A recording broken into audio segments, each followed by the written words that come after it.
Bonjour à tous et bienvenue dans cette série de vidéos consacrée aux nouveautés de SQL Server 2014. Je suis Franck Mercier, architecte solution chez DPE et j'ai en charge tout ce qui est autour de SQL Server, Business Intelligence, SharePoint et Office. Pour présenter une de ces nouveautés, je suis accompagné de Sébastien. Bonjour Sébastien. Bonjour Franck, alors je m'appelle Sébastien Pertus, je fais partie de l'équipe des évangélistes techniques Microsoft France. Je suis en charge de tout ce qui est développement Windows Phone 8, SQL Server et .NET. Alors aujourd'hui, on va parler d'une nouveauté qui consiste SQL Server 2014 et intégration Azure, et plus particulièrement la possibilité d'avoir ces fichiers de base de données, donc les fichiers LDF, MDF et NDF, directement dans un stockage Azure. D'accord, donc finalement ça vient un peu en complément de tout ce qu'on a vu jusqu'à présent dans les derniers webcasts, c'est le backup, oui, le déploiement complet d'une machine virtuelle, exactement, et maintenant uniquement que les fichiers de données. Et exactement. Donc, les fichiers de données, mais aussi les fichiers de log, c'est-à-dire que vous allez pouvoir l'ensemble de vos informations, de vos bases de données, directement dans un stockage Azure. Alors la question, c'est peut-être, mais à quoi ça peut servir? Tout de suite, ce qu'on pense, c'est j'ai ma base de données sur site, j'ai mon stockage dans le cloud, je vais être super dépendant de la latence. De la latence de ma connexion Internet. Tout à fait. Bien sûr, le scénario, ce n'était pas celui-là. Le scénario auquel on pense principalement, c'est justement si j'ai SQL Server dans une machine virtuelle, dans Azure, eh ben, au lieu d'avoir les fichiers de ma base de données directement stockés dans ma machine virtuelle, qui lui-même est stocké dans un compte de stockage, avoir directement mes fichiers de base de données dans un stockage Azure. Ce qui fait que la liaison se fait direct par les API du compte de stockage, et donc on a un gain de performance qui peut être significatif sur certaines bases de données. D'accord. Alors effectivement, il y a plusieurs aussi scénarios qui peuvent être pris en compte, comme la migration. Parce que ce qui est intéressant, c'est quand vous avez vos fichiers de base de données qui sont dans un stockage Azure, si vous, sur site, si vous détruisez votre base de données, les fichiers restent persistants. Ce qui fait que vous pouvez aller sur un autre serveur et refaire un attach. Vous pouvez récupérer vos données de cette manière-là. Puis pour la sécurité aussi, on peut imaginer donc mettre en place le TDE, le Transparent Data Encryption, et avoir les données complètement séparées de l'instant sur lequel il y a les clés d'encryption, par exemple. Alors, pour mettre ça en place, quelles sont les grandes étapes? Alors, dans un premier temps, bien sûr, c'est de créer un compte de stockage côté Azure.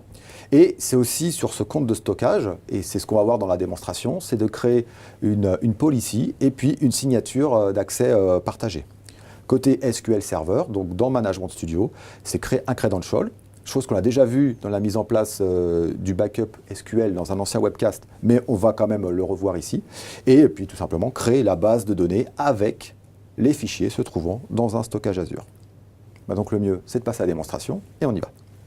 Alors, juste ici, je vais sur mon portail Azure, et dans mon portail Azure ici, donc j'ai accès à tous mes comptes de stockage, voilà que je vous présente. Et pour cette démonstration-là, j'ai créé un compte de stockage qui s'appelle SQL Data Store, dans lequel j'ai plusieurs conteneurs, et celui qu'on va utiliser pour la démonstration, c'est le conteneur Frommer SQL Data, qui, comme vous pouvez le voir à l'écran, est actuellement vide. Alors, ce que je vais faire ici, côté SQL Server, il va me falloir, dans un premier temps, créer un credential. Comme on l'a vu dans un ancien webcast, je peux le faire directement par l'interface, mais là, ici, on peut aussi le faire par script. Donc là, ici, j'ai tout simplement un script qui va me créer le credential permettant à SQL Server d'avoir accès à mon compte de stockage. La petite particularité ici, c'est qu'il faut lui passer en identité ce nom-là, Shared Access Signature.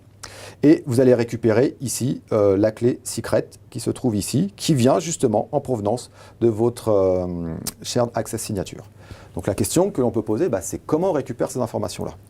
Alors ici, vous pouvez soit le faire par script PowerShell, bien entendu, mais vous pouvez aussi passer par des outils, comme un outil ici qui s'appelle Azure Storage Explorer. Dans cet outil-là, donc je suis connecté à mon compte de stockage, SQL Data Store, et je vais sélectionner mon conteneur qui s'appelle Frommer SQL Data. Une fois que j'ai sélectionné, j'ai accès à tous les éléments de sécurité, et quand je clique sur ce bouton-là, je vais justement pouvoir, dans un premier temps, lui définir une policy. Donc là, je lui ai défini la policy en lecture-écriture. Et une fois que la policy a été définie, je vais pouvoir créer ma signature d'accès. Donc là, je vais choisir la policy qui va bien, et je vais générer cette signature.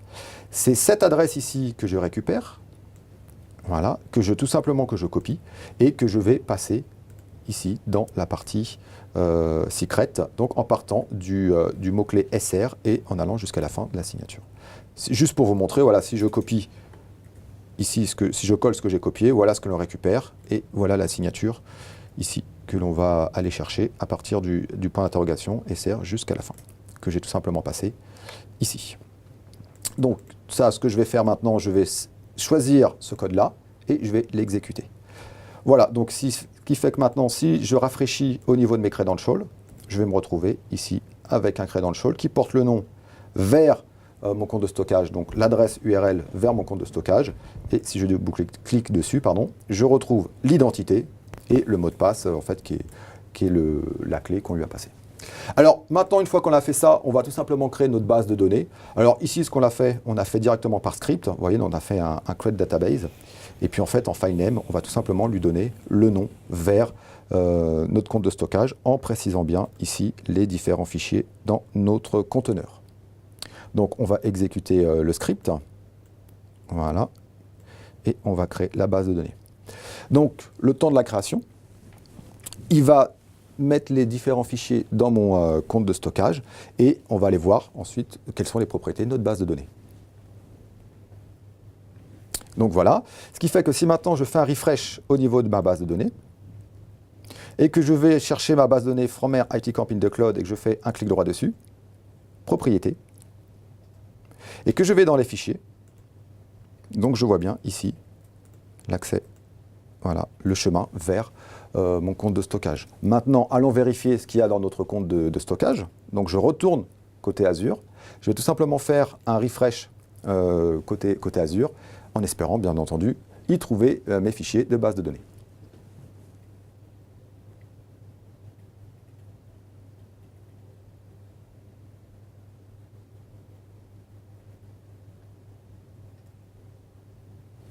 Donc voilà, je retrouve bien mes différents fichiers, donc aussi bien mon fichier MDF que LDF, ce qui veut dire que maintenant que ma base de données a ces différents fichiers qui pointent directement sur mon stockage Azure et sont stockés là-dedans.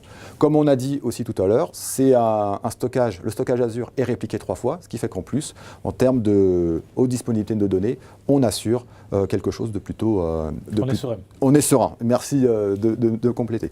Donc voilà pour cette démonstration de SQL Server 2014 et l'intégration avec un stockage Azure. Et on vous dit à bientôt pour de prochaines vidéos. À bientôt.